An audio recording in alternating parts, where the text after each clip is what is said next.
Welcome to Voices of iDAC, where we speak to designers, architects, and industry leaders about how design can impact and create beautiful spaces for people and for planet. Joining me today is Mr. Sudeep Kholte from Saint-Gobain, Gyproc. Hi, welcome to the show, sir. Thank you. Okay, so starting off, sustainability is one of the biggest topics in construction right now. In your perspective, how do you see it shaping the future of buildings in India? So I'll tell you what is, I think there are two ways I would look at sustainability. The first way I would look at it is in terms of what it means from the larger perspective. I mean, yes, we do know that India has taken a goal of being net zero by 2070. I think Saint-Gobain as an organization is looking at 2050 as a target. But what we are doing is in line with our global vision to be the leader in light and sustainable construction. We are introducing a slew of products which will go in that direction. So, of course, you could again argue what the definition of sustainability is. Different people have different kind of perspectives on the same. But yeah, I mean, if you look at just the kind of ratings which IGBC has today introduced in the Indian market, what used to be earlier purely a number game in terms of a gold, platinum or whatever. I mean, today we talk of net water zero, net energy zero, net carbon zero, and a multitude of things which go behind it. So I think the definition of what sustainability means is very, very important. And I would say anything which conserves resources, I would say is sustainable. So that would be a very simple definition. Yes, and very well put. I think this simplifies the whole term for our audience especially. Okay, so moving ahead, India has traditionally relied on methods like wet construction and masonry, right? So how important is the shift towards lightweight systems, especially like drywalls, in being more sustainable, like building more sustainably? So I'll tell you what, again, there are multiple components which go into this. And while we are today talking of energy crisis and we are talking of will the restaurants in Bangalore shut down and what will happen with even our own plants or factories, cafeteria, we're looking at what we can do with it. But I can tell you in last summer in Bangalore, there was a water cut which happened across the board. And most of the traditional construction, if you look at it, when you look at the brick, mortar, sand, cement, I think there's a lot of water gets consumed over there. And it's not only during the construction. I think even from a curing perspective, when it's made, it's a very, very long, intensive, resource-intensive process. In that sense, if you look at anything which is dry, I would say is a huge change. Purely from a water perspective, I can tell you that dry construction techniques are almost 90% lesser in terms of the intensity of water. So that's a big shift.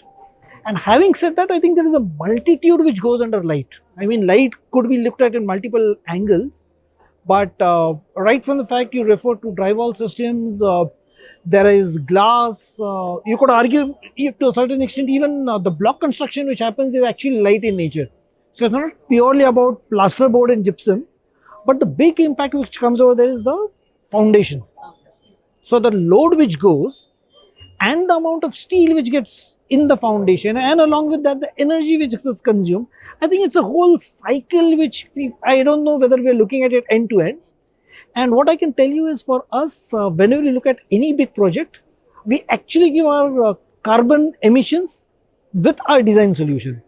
कि अगर आप ये particular structure कर रहे हैं तो इस structure के साथ क्या एक्चुअली कार्बन एमिशन होगा. That's the awareness you're bringing around. That is phenomenal to hear. I think in a company to have this kind of awareness for the end user, because I think more sustainability is more dependent on the end user. Of course, you have solutions, but the user should be aware of the footprint that they are creating. And the other way we look at it is we are putting our money where our mouth is. Yes. I mean, अगर हम कुछ बोल रहे हैं, are we doing what we are saying is very, very critical to us, yes. And which is why we are talking of it. It is phenomenal. Okay, so moving ahead, we often talk about energy used in buildings, but what about carbon already built into the materials even before the building is occupied? So if I may ask you, what is embodied carbon? Like if you could explain that to our guests, and how is it becoming such an important topic today?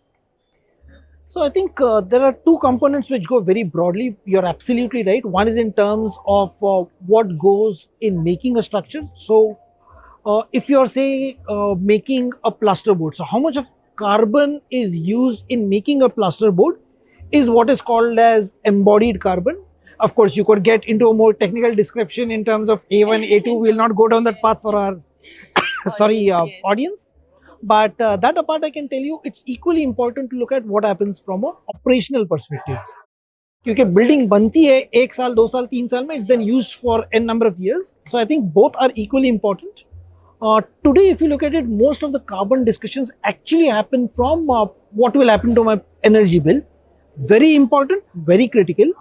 But if you look at the split of carbon between operational and the living environment, I can tell you that there is still almost, you could argue, depending on the structure, 30 to 40% of the carbon actually goes while making.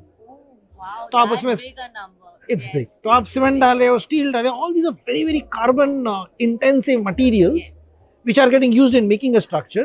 In that sense, if people are able to work out on lower carbon structures, I think that's our endeavor. Very very happy to say that if you look at our efforts globally, India has been the pioneer for getting the near net zero, I will not say absolute net zero plasters for the first time across the globe. Wow. That is That's huge. Global first is not easy. Secondly, I can tell you, even from plasterboard perspective, we have worked towards a kind of near net zero in one of our plants, and we have glass which is low carbon in nature. It's called Ore. That's the brand name for it. We are working in our Chryso organization in admixtures, so we can give almost quote unquote green concrete cement. So if you look at the entire ecosystem, I think it's very very important for all elements to come together, create a more sustainable environment, and see how we can leave Mother Earth for the future generations. Absolutely. So coming back to the net zero plasterboard, so you're launching right now at iDAC your chipboard effective. I think it's the India's first low carbon plasterboard. So how do you see this innovation and what does it mean for the future of sustainability?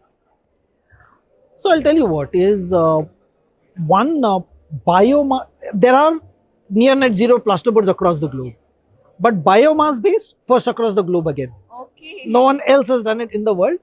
What we do is we started a journey in Jagadia where we realized that there is some degree of groundnut waste we can use. The shells of the groundnut can be used for as energy source.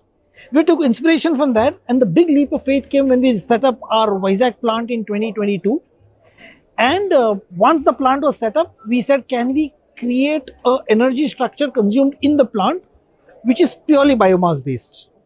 So in essence, what you're doing is that which is bio waste is getting used in the plant energy in terms of making the product. So as we all know, when plants are growing up, they would take oxygen, carbon dioxide is converted to the, so you burn that over here, and in that sense, you're avoiding all this CO2 which goes in the environment. Okay, Absolutely. That is great. And with that, we are able to, as I said, get near net zero, and I think that's a very big thing. And apart from that, we are also working on the water intensity of our products, how much of water goes in making a plasterboard. We are working on the recycling part of it. So we've tied up with third-party agencies. So it's not purely about that which is light, reduces the foundation, the energy consumed in making it, about the water used in it.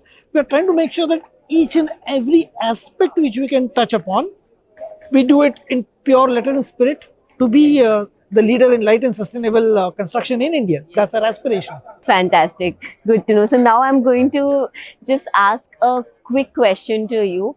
Which material do you see as a more sustainable solution for future? Like which material is going to impact the most and how can we reduce that impact? So I'll tell you what is, I see a lot of construction which is happening. If you look at, of course, the Viksit Bharat and the kind of plans we have, by and large, almost all planners in India today are saying that 2/3 of India is still to be built. So the amount of construction is huge. Habit changing is not very easy.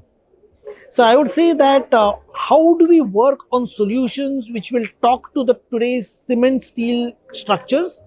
How do we create? So one way to look at it: can we use the same structures? Can those materials become green? That's also perfectly fine. See, आम खाने से मतलब लिखना है गुठलियां नहीं गिननी चाहिए. So as long as the sustainability part comes of it, I think that's absolutely okay as to how it comes through. But what we've seen across the globe is light sustainable materials have gained a lot of traction. Plasterboards as a material, if you look at Western world, today you go to US, you go to UK, you go to France, you go to Australia, most of the structures are actually made from plasterboards. In that sense, we believe it's the future of light and sustainable construction, the way we look at it. And of course, we have a vested interest, so why not? Yes, of course. Thank you for joining us today at Voices of iDAC. It was an absolute pleasure and a very insightful session. Thank you so much. Vinita. Have a Thank good day. you. Yes, you too. As we heard today, building sustainably is not just about design. It's also about the materials and system we choose. Thank you for joining us at Voices of iDAC.